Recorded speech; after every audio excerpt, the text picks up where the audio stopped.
Un dels petits motius d'orgull que ens hem pogut permetre durant aquests temps tan tràgics de la pandèmia ha estat la convicció força generalitzada que el govern català estava fent bé les coses, com bonament podia, però les estava fent bé, amb els recursos que tenia. Prenia decisions valentes, prenia decisions eficaces i, a més, innovadores. I, a més, va estar a la primera línia de foc. Des del primer minut es va demanar que es tanqués Catalunya. El govern espanyol no ho va permetre, però aquí estava plantada la bandera, la reivindicació, la necessitat. Es van tancar zones concretes de Catalunya on el problema s'havia descontrolat i, a més, es va demanar que es tanqués Madrid, perquè Madrid era la zona zero i podia expandir el virus, com finalment així va passar. De manera que, als primers temps de la pandèmia, el govern català va prendre la iniciativa.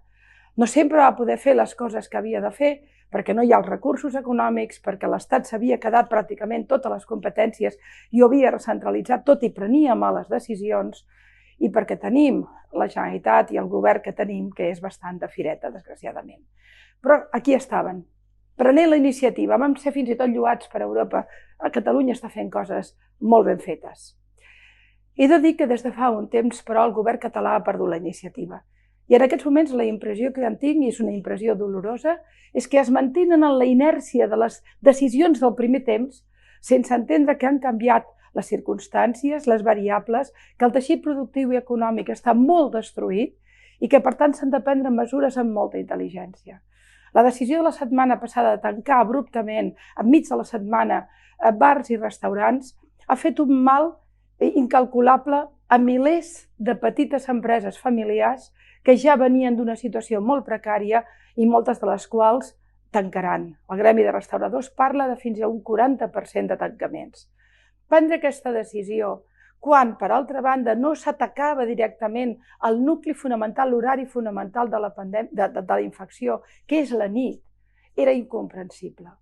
Des d'aquella decisió hem estat molts els que hem dit fem com França, tot de què de la nit, tanquem la nit, tanquem-la sense problemes, perquè així impedirem els botellons, els joves, les festes, però permetem que durant el dia els restauradors puguin respirar i les petites empreses puguin respirar i, per tant, no danyem l'economia més del que correspon.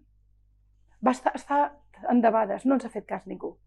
I ara el ministre Illa va i diu m'estic plantejant el toc de queda i pam, planta la iniciativa. I Catalunya s'ho mira dient ja ens ho pensarem.